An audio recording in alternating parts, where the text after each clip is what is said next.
Hello everyone.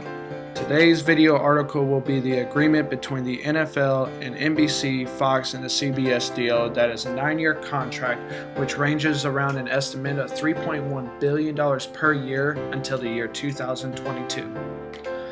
We'll begin with Fox, which is a unit of News Corp.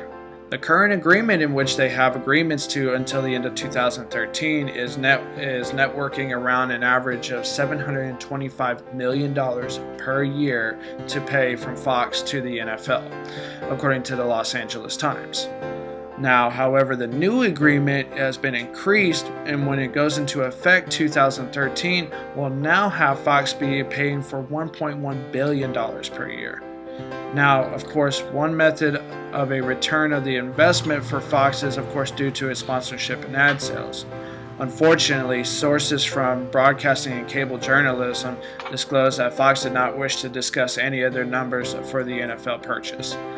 Now, sources from BNC have familiar understanding with Fox's previous negotiations and says to be estimated that 85% have possibly already been sold by now.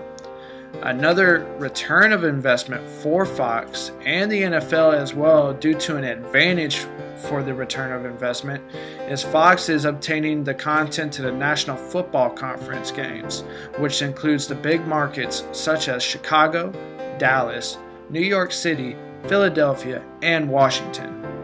Now, because of this market in the purchase package, it makes this the most expensive content package tiered, according again to the Los Angeles Times. Now, with NBC, which the parent company is now NBC Universal due to the partnership of Comcast, is paying a near billion for estimated $950 million starting in the new contract as well, according to the Wall Street Journal. The primetime Sunday channel will not only continue to have those rights, but will now be granted a Thanksgiving primetime game, which they're taking away from the NFL Network, and upgraded playoff coverage as well for NBC.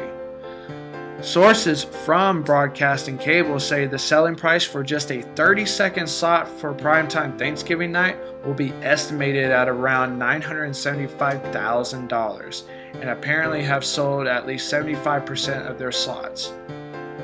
Sources also say that they've sold at least 15 multi-year deals with advertisers and have sold up to 85% of their slots that result a 20% increase from previous sales. To top this off, these are just the 2012 statistics and projections that they are trying to complete.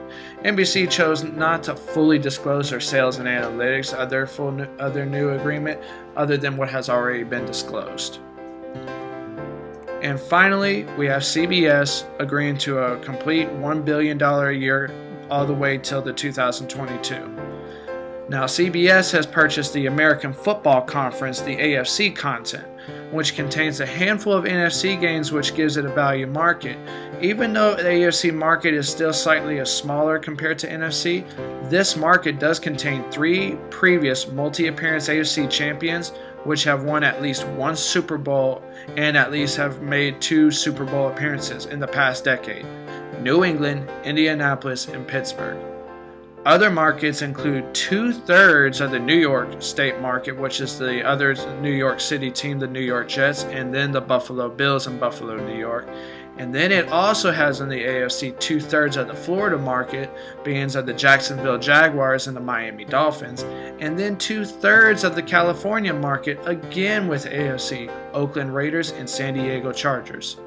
CBS did not again disclose any numbers on their predicted returns. However, John Bogus, vice president, said his sellout level has already increased in 2012 with automotive, beer, and fast food advertisement companies, and expects the new deal to further better those numbers due to their long-standing brand relation with this selective content.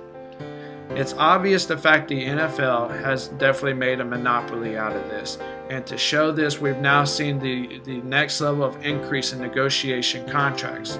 To really finish this off, what will it look like in 2022? For Sports Media Class, my name is Jason Clausen. Thank you very much.